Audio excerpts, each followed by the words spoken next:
Ay, mali ako ng pindot na naman.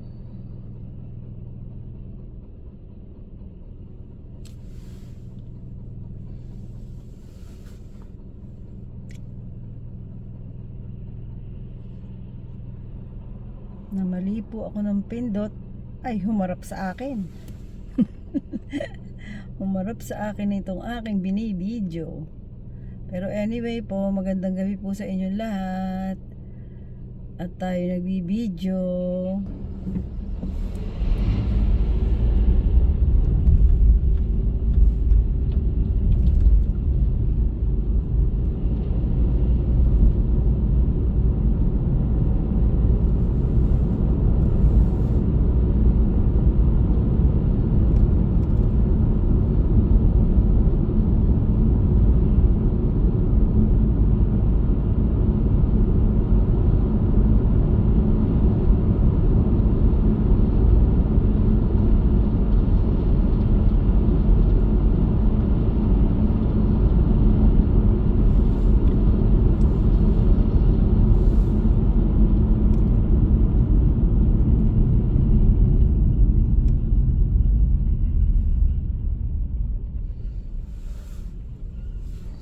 Buksan ko yung heater ko. Total, kakalagay ko lang ng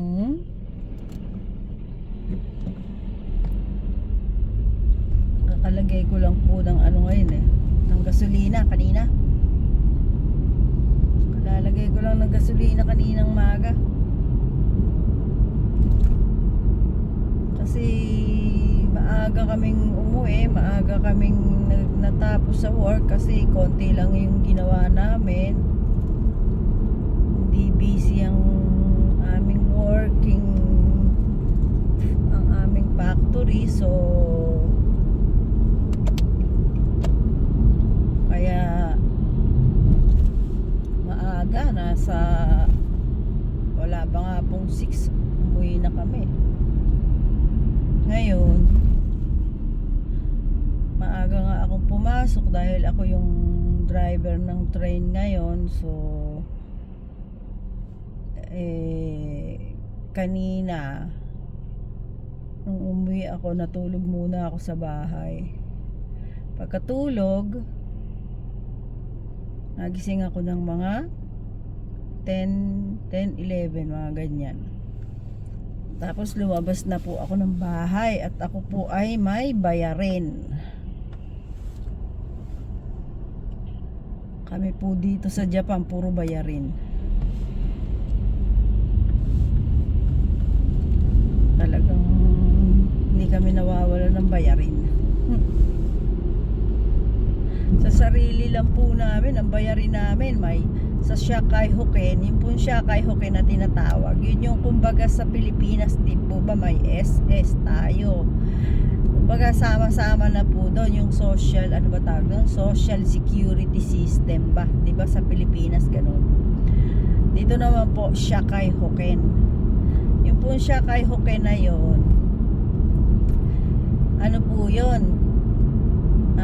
Binubuo po yun ng 4 na may 4 classification po yun kasi yung Shakai Hoken, yung pinaka binabayaran mong malaki yung Shakai, tapos doon sa Shakai na yun may kasama yun na kumbaga Medicare, ganyan. Tapos may Kaigo, nagbabayad pag dito po, pag dumating ka na ng 40, magbabayad ka na ng Kaigo. Yung po bang pag sinabi pong Kaigo, yun po yung pag halimbawa ano ka na, kapag ikaw ay pensyonada ka na, so kung gusto mong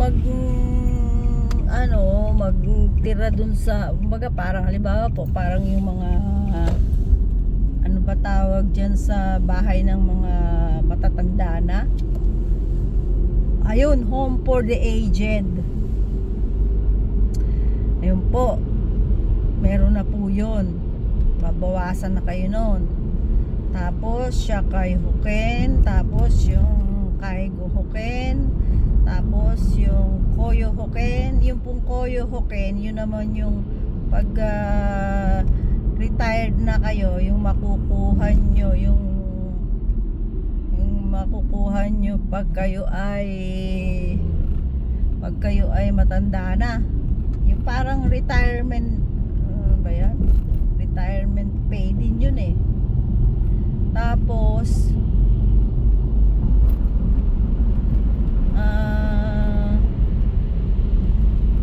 meron pang isa eh, 4 na klase po yun eh, 4 na klase. Tapos pera pa yung binabayaran mo sa pagtira mo dito, yung residential tax, ganon. May residential tax, tapos may city tax. Parang halimbawa po, Manila, pag nakatira ka ng Manila, babayad ka ng residential tax. Tapos magbabayad ka pa rin ng city tax, ganon. Puro nga kami tax eh. Tapos sa ano po, sa excuse me, sa trabaho naman, ang binabayaran naman namin, kinakaltas naman sa amin ay yung uniform namin sa pag dry clean, paglilinis ng ano namin, ng aming uniform. Yung dati po kasi noon, inuuwi po namin yon. May kanya-kanya kaming uniform. May libreng uniform na 3, pero pag once na gusto mo pang bumili, bibili ka. Kaya po ako, ang dami ko dating nabili ng uniform na yun eh. Tapos may sarili mong pangalan yon. Tapos ngayon nagbago. Ngayon hindi mo na doon ka nagagamit ng uniform, tapos ida-dry clean, tapos wala na siyang pangalan, wala na siyang kanya-kanyang pangalan. Kaya po ang dami ko kayang nabiling uniform, kasi syempre mapasok ako 6 na araw, 5 araw noon. Tapos pag hindi pa ako nakalaban ng 1 linggo, kailangan may pang 1 linggo pa uli ako. Ganon. Kaya tapos yung boshi naman po, yung sombrero, parang pinaka-sombrero. Kaya ang dami ko rin pong naipon ng sombrero na yun. Tapos nung nag-corona, nag-COVID, may pautot naman na isa, nagbebenta ng mask. May compulsory na bibili ka ng mask na tela yun eh. Syempre po, hindi naman po pwede na una bibigyan ka ng 3 piraso, libre yon, and the rest pag gusto mo bibili ka. So ang dami ko rin pong nabili nun, ang dami ko rin pong naipon sa bahay. Tapos nung binago na naman yung regulasyon, papel na yung mask, papel naman. Tapos di sinusuot ko yung binili namin na yon, binili ko na white din naman siya. Aba, sabi po bawal daw suotin. Ay nako, nakipagkagalit nga ako dun sa sa pinaka yung tawag namin dun, biking man eh. Si Germsman. Germsman. Yung pong nagche-check ng biking ba, nang checking yung apron mo, baka may germs, ganyan. Ang tawag po dito ng germs ay biking. Kaya po yung pong nagche-check na yon ay lagi siyang pink. Pag po kasi may biking ka, pink ka. pink yung mask mo. Eh lagi po siyang pink, kaya po nabansagan siya ng biking man. Eh wala na po ngayon yun, wala na rito. Tapos ngayon, talaga nakipag ano pa ako sa ako. Sabi ko, benta-benta kayo ng mask. Bago ngayon, hindi nyo paggagamit. Ano na yun? Sabi ko, sayang yung pera namin. Ayun. Alam mo naman po ako, pag may katuwiran, paglaban mo. Tapos ngayon, hindi nyo paggagamit. Sabi ko pong gano'n.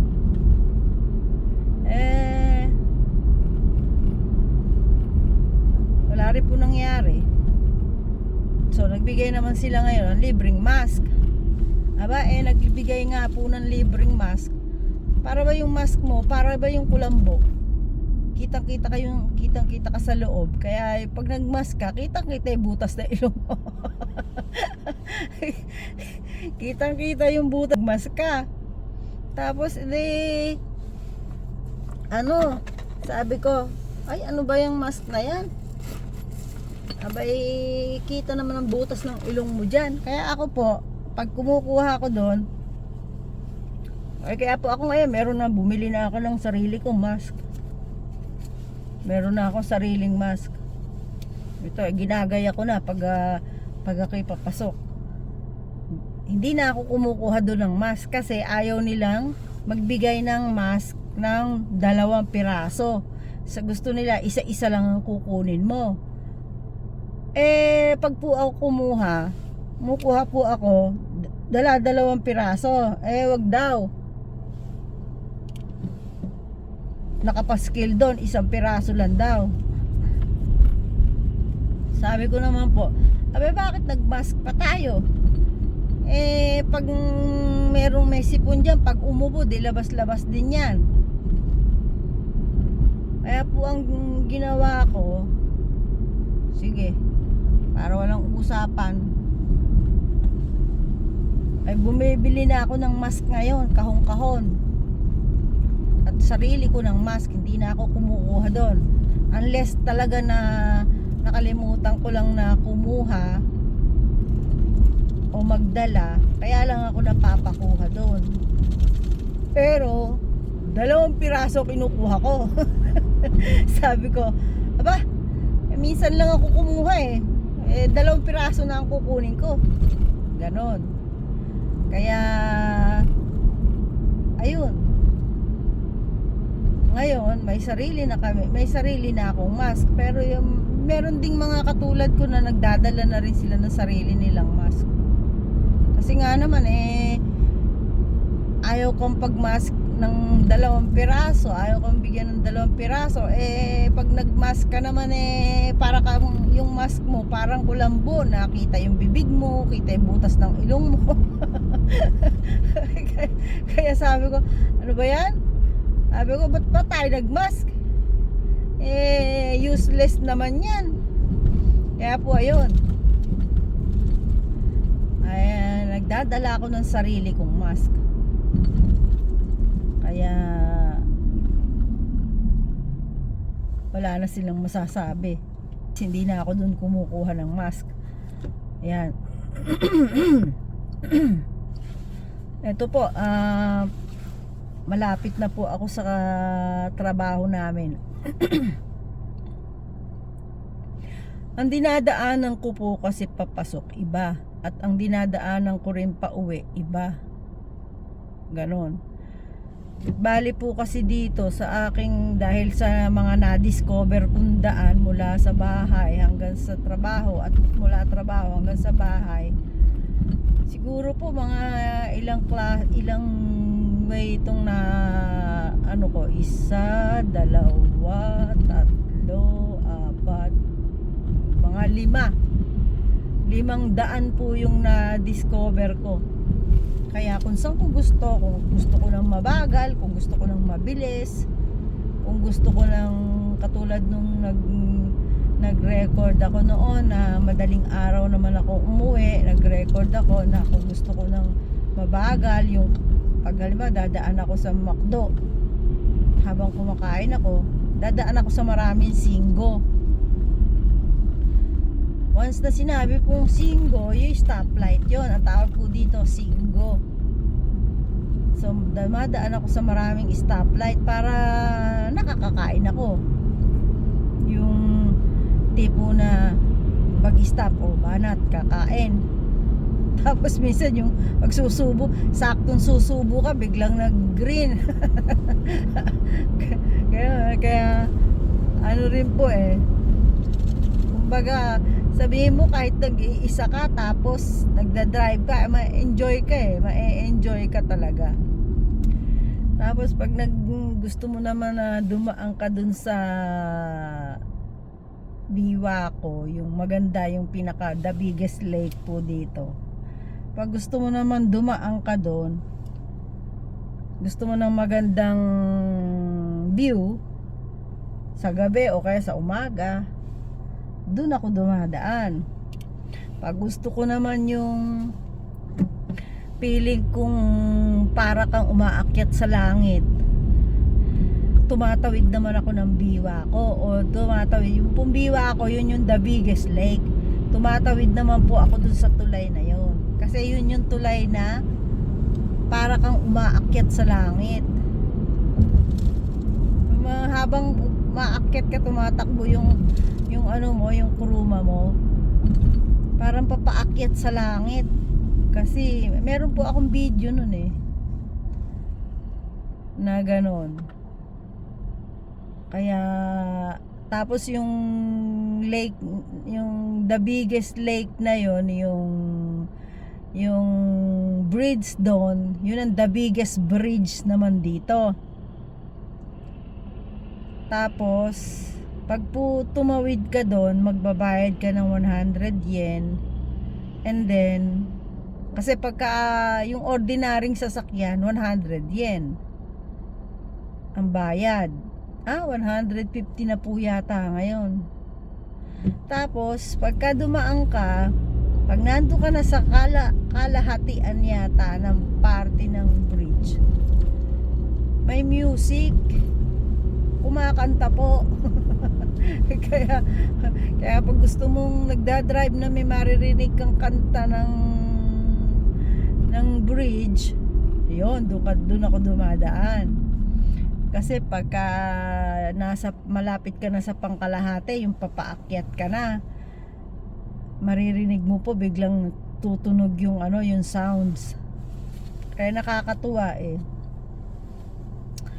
Kaya kumbaga sa haba po ng dinadrive ko, sabi nung mga kasama ko, ang dami-dami naman dun pwedeng pagtrabahuan sa inyo. Sabi niya, bakit dito ka nagtatrabaho? Kasi po sila, ang lapit lang nila sa kaisya namin, meron dyan 5 minutes lang. Kumbaga, paglabas mo, nandun na sila sa kanila.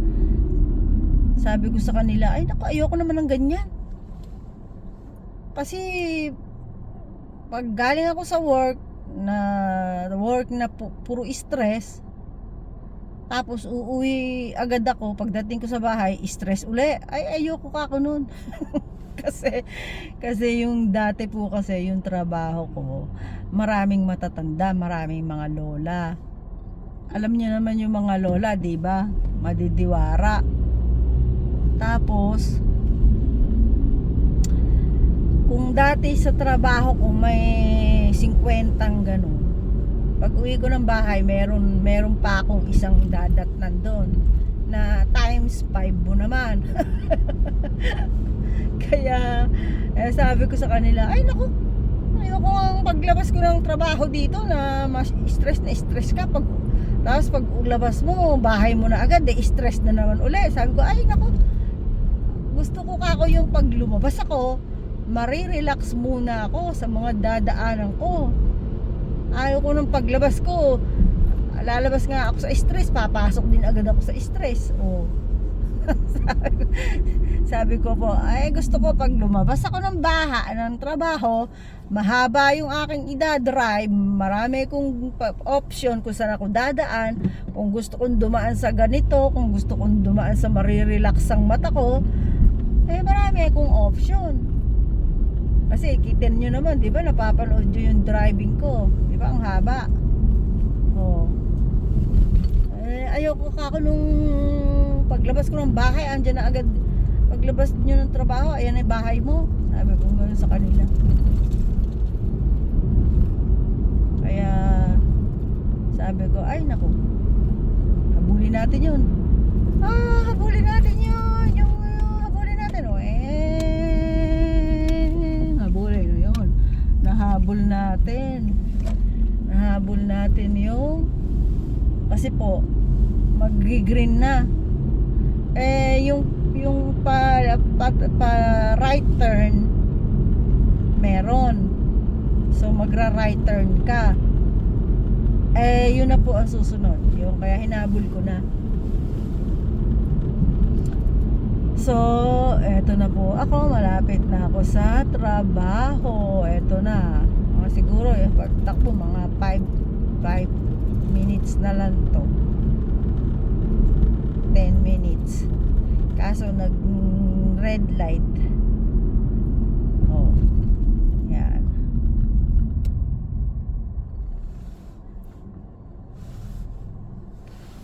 Tingnan nyo, yung una kong video 20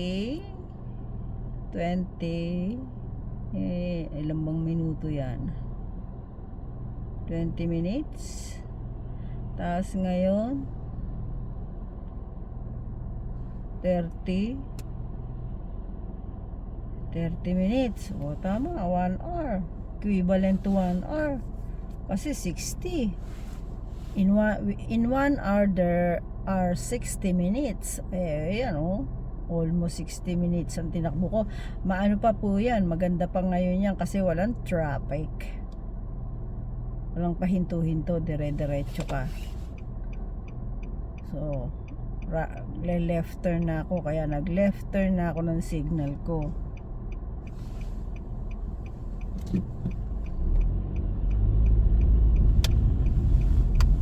Yan ako. Dito na ako sa trabaho ko.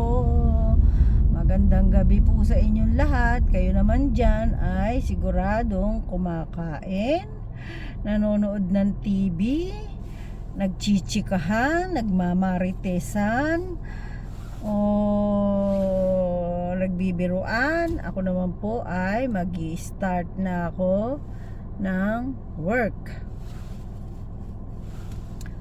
hanggang bukas. Yan.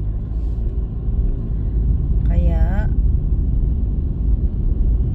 ako naman po, bakit pinili ko ang panggabi? Kasi sa gabi hindi matraffic. Pangalawa, ang panggabi compare mo sa pang-araw, medyo mataas naman ng konti yung sweldo. Kasi per hour kaya mataas naman ng konti ang panggabi.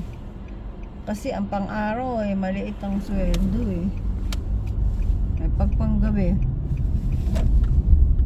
at least kahit pa paano sisipagin kang magtrabaho.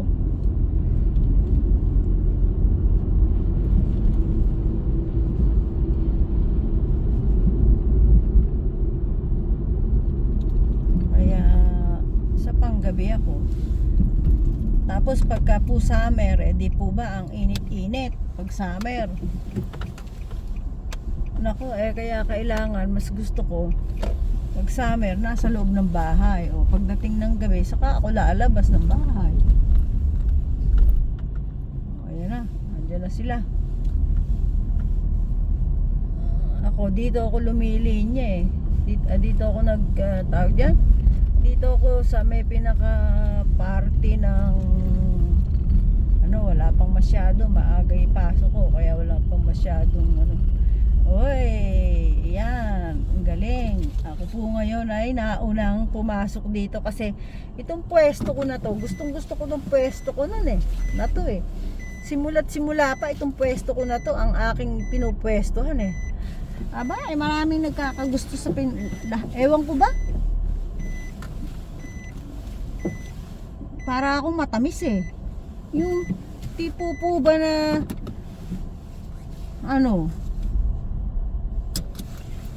kung saan ako pumwesto, nandun nagsisiksikan.